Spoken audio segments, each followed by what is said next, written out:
नमस्कार, रामात maths classes में आपका एक बार फिर स्वागत है। पिछले वीडियो में हमने कक्षा 10 के अध्याय 2 वास्तविक संख्याओं के अंतर्गत प्रश्नमाला 2.1 में हमने HCF करना सीखा था।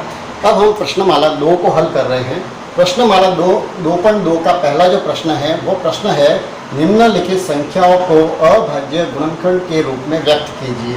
यहाँ कुछ संख्या दी गई है, इन्हें हमें अभाज्य गुणनखंड के रूप में दर्शाना है। तो यहाँ हम सबसे पहले ये ध्यान करेंगे कि अभाज्य गुणनखंड जो होंगे वो किससे होंगे? अभाज्य संख्याओं के द्वारा किए जाएंगे।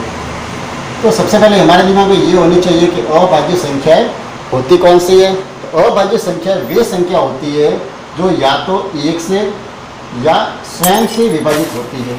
दूसरे शब्दों में हम कहें तो ऐसी संख्या जिसमें या तो स्वयं का ही भाग जाता है या एक का भाग जाता है। जैसे हम शुरू करें सबसे पहले दो जो है वो एक अभाज्य संख्या है, क्योंकि इसमें या तो एक का भाग जाता है या उसका खुद का ही भाग जाता है। दो के बाद में जो 3 वो भी बिल्कुल अभाज्य संख्या है। उसके बाद हम 4 पे विचार करें तो 4 ऐसी संख्या, इसमें देखो स्वयं का भाग भी जाता है, 2 का भी इसमें भाग पूरा जाता है। इसका ये अभाज्य संख्या नहीं है। तो अगली अभाज्य संख्या जो है वो कौन सी है? 5 के बाद हम 6 पर विचार करें तो 6 जो है वो 2 से भी विभाजित है, 3 से भी विभाजित है। तो यह अभाज्य संख्या नहीं है। तो अगली जो अभाज्य संख्या वो कौन सी है? 7 के बाद में अगली अभाज्य संख्या है 11, उसके अगली है 13 के बाद में 17, 19, 23। इस तरह से ये अभाज्य संख्या आती जाएगी। तो हम जब अभाज्य गुणनखंड करेंगे तो वो भी हम इन्हीं की सहायता से ही करेंगे। तो पहला जो प्रश्न दिया है वह प्रश्न दिया हुआ है 468 के हमें अभाज्य गुणनखंड करने हैं। तो सबसे पहले हम अभाज्य संख्या किसका 2 का भाग देके पता लगेंगे क्या ये 2 से पूरी तरह विभाजित है या नहीं। तो हम 468 में 2 का भाग देके देखेंगे। सबसे पहले दिया 2 का भाग 4 में कितनी बार? 2 बार। उसके बाद हमने 6 लिए, 6 में 2 का भाग कितनी बार जाएगा? 3 बार। उसके बाद अगली संख्या है 8 में हमने 2 का भाग दिया कितनी बार? 4 बार। यानी 468 में 2 से कितनी बार विभाजित है? ये 234 बार। 234 बार। पुनः हम 2 का भाग देंगे इसमें, क्योंकि इसका इकाई का अंक कितना है? 4। अब 2 का भाग दिया, इसमें कितनी बार जाएगा?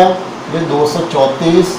इसको हमने 2 से विभाजित किया, 2 एकम 2, 0। अगली संख्या आ गई 3, कितनी बार होगा? 1 बार। 2 एकम 2, शेष बचा 1। अगली संख्या हमने लिख दी 4 और ये हो गए 7 दूनी 14। यानी कितना है? 117। अब इकाई का अंक कितना है? 7। ये 2 से विभाजित तो नहीं होगा, तो अब हम इसको किससे विभाजित करने की कोशिश करेंगे? 3 से। तो 3 से विभाजित होगा। इसको चेक करने के लिए क्या करेंगे हम? 1 और 1 2 और 7 कितने हो रहे हैं? 9। यानी ये 3 से पूरी तरह विभाजित है। इसको 3 से विभाजित करेंगे, कितने होंगे? देखिए 117। इसको हम 3 से विभाजित करते हैं, 3 का 3 बार हो गया, 3 3 9, पीछे बच गए 2, 9 3 27। कितने आ रहे हैं? 39। और इसको हम वापस 3 से कर रहे हैं, कितने आएंगे? 13। और 13 में हम किससे विभाजित करेंगे? देखिए 13 खुद एक अभाज्य संख्या है, तो 13 जो है वो किससे विभाजित होगा? 13 से। कितनी बार?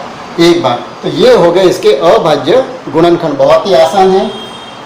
अब हमको अभाज्य गुणनखंड के रूप में इसको लिखते हैं। 468 के अभाज्य गुणनखंड क्या होंगे? देखिए 2 गुणा 2 गुणा 3 गुणा 3 गुणा 13।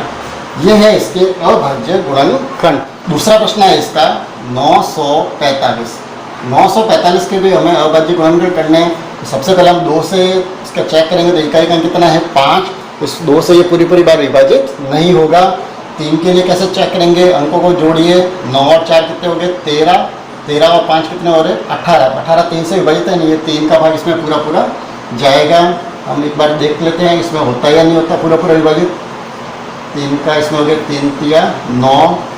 अगली संख्या आ गई 4, कितनी बार? 1 बार। 3 एकम 3, शेष बच गया 1 और ये आ गए 5। कितने हो गए? 15।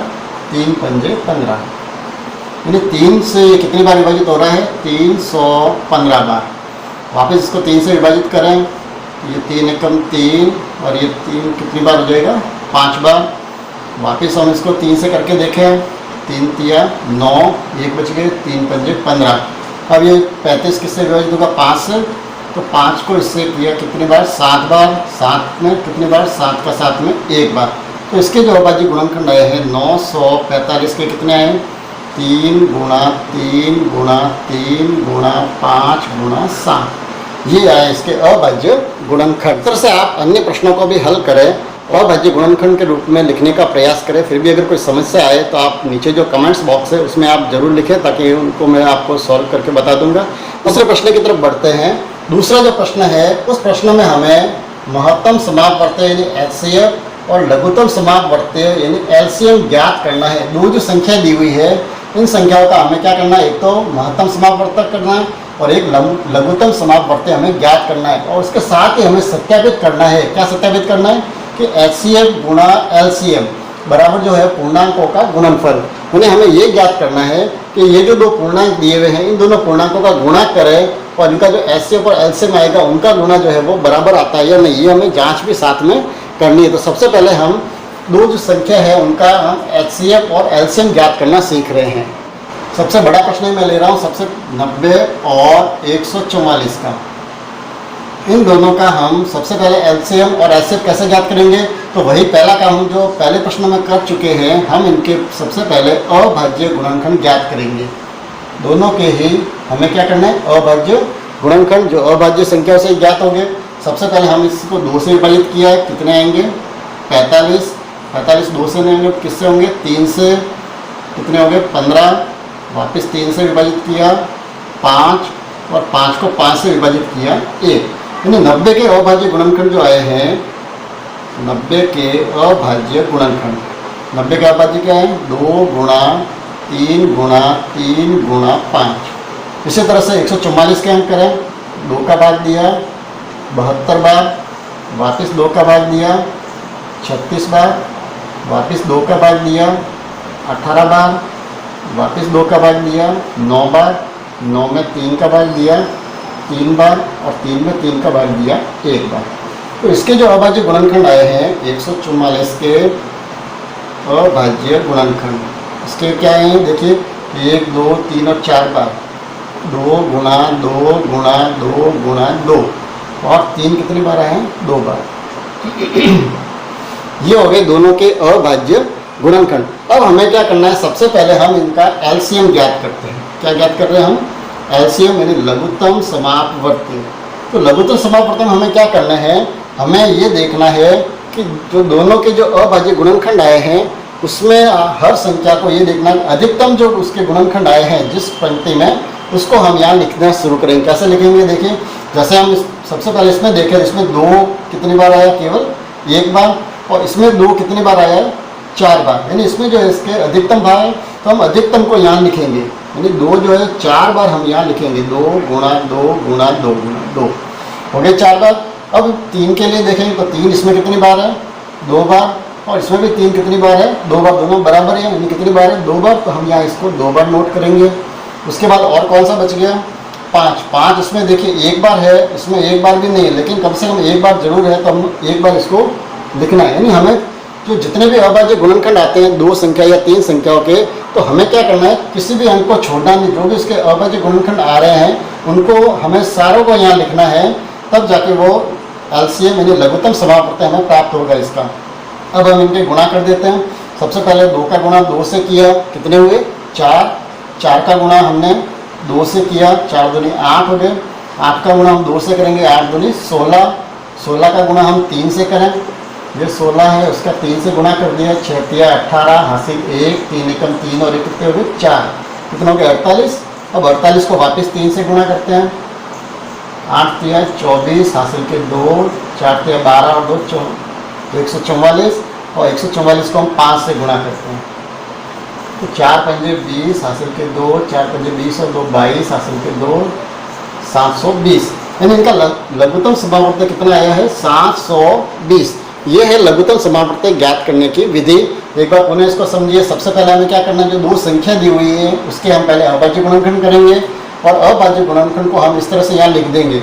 फिर हमें क्या करना है, अधिकतम जो घात है इनकी, यानी जितनी बार अधिकतम है, जिसमें इसमें 2 बार 1 बार आया, इसमें 2 कितनी बार आया 4 बार, तो जो अधिकतम घात है 4 बार, तो वो 4 बार हम यहाँ लिखेंगे। उसके बाद में 3 की घात है, इसमें कितनी बार है 2 बार, इसमें भी 2 बार है तो हम 2 बार लिख दिया। उसके बाद में 5 यहाँ 1 बार है, यहाँ नहीं है लेकिन 1 बार है तो हम उसको 1 बार लिखेंगे। फिर इनका जब आपस में गुणा करेंगे तो हमें जो प्राप्त होगा वो क्या हो जाएगा लघुत्तम समापवर्त्य। अब हम इन्हीं दोनों संख्याओं का महत्तम समापवर्त्य ज्ञात कर रहे हैं। क्या ज्ञात कर रहे हैं? महत्तम समापवर्त्य। तो यही जो अभाज्य गुणनखंड हमने किए 90 के क्या आए थे? 90 के गुणनखंड जो है वो 2 गुणा 3 गुणा 3 गुणा 5 और 144 के गुणनखंड है 2 गुणा 2 गुणा 2 गुणा 2 गुणा 3 गुणा 3। ये जो अभाज्य गुणनखंड है जब हम लसअप करेंगे तब तक इस तरह से करेंगे। महत्तम समापवर्त्य में क्या करना है? हमें इनके जो उभयनिष्ठ गुणनखंड है उन्हीं को हमें केवल पहचान करनी। जैसे 2 इसमें भी है, इसमें भी है, तो ये दोनों जगह उभयनिष्ठ है, उसको हमने लिख दिया। इसके अलावा और देखिए 2 यहाँ है लेकिन यहाँ नहीं है। इसके बाद में 3 देखिए, 3 इसमें भी है, 3 इसमें भी है, ये उभयनिष्ठ हो गए। उसी तरह से एक 3 और है, इसमें भी और इसमें भी, तो ये भी आ गए उभयनिष्ठ। तो हमें इसमें केवल यही ज्ञात करना है। 2 का 3 से गुणा कर दिया, कितने हो गए? 6, 6 का 3 से कर दिया 18। ये आ गया इसका महत्तम समापवर्त्य। बहुत ही आसान तरीके से हमने लघुत्तम समापवर्त्य और महत्तम समापवर्त्य दोनों हमने क्या किए? ज्ञात कर लिए। अब तीसरा काम जो हमें करना है वो हमें HCF इनके सत्यापित करना है, इसकी जांच करनी है क्या ये चीज़ बराबर है या नहीं। यानी हमें HCF और LCM इन दोनों का गुणा करना है और इस तरफ क्या करना है? हमें पूर्णांकों का गुणा करना है। अगर ये दोनों का मान समान आएगा तो हम लिखेंगे यह बिल्कुल सही है। तो हमारे पास HCF कितना आया? ये रहा HCF कितना है? 18 और LCM आया है इनका 720। इस तरफ दो पूर्णांक कौन कौन से थे? एक तो 90 और एक 144। तो ये तो है 90 और ये लिख दिया हमने 144। इन दोनों का गुणनफल करना है। तो हम सबसे पहले इन दोनों का गुणा करते हैं। कितने आएंगे? गुणा किया कितना है? 12,960 और 90 और 144 का भी हम गुणा करेंगे तो हमें प्राप्त होंगे 12,960। दोनों मान समान हो रहे हैं, बोला ये सत्य है, ये जो चीज़ है वो बिल्कुल सही है। यानी HCF और LCM का गुणा जो है वो पूर्णांकों के गुणा के बराबर होता है। तो आप भी इसी तरह से ये जो पहला और जो दूसरा प्रश्न है इसका उनको भी आप इसी विधि से हल करें। और अगर कोई समस्या आए तो आप कमेंट्स में लिखें। अगर आप इस पुरानी वीडियो अगर देखना चाहते हैं, अगर आपने अभी तक नहीं देखे हैं प्रश्नावली 2.1 तक, तो आप चैनल को सब्सक्राइब करें और साथ ही जो वीडियो है उनको आप अच्छी तरह से देखें। तो आपको किसी भी प्रकार की अगर समस्या आ रही है तो नीचे जो मेरे व्हाट्सअप नंबर लिखे हुए आ रहे हैं तो उस पर आप एक मेरे जनरल मैसेज करके भी आप अपनी समस्या का समाधान कर सकते हैं। और आगे भी इसी तरह से वीडियो अगर देखने के लिए चैनल को सब्सक्राइब करें, लाइक करें, शेयर करें, ताकि दूसरे जो छात्र हैं उनको भी इनका इसी तरह से बेनिफिट मिल सके। धन्यवाद।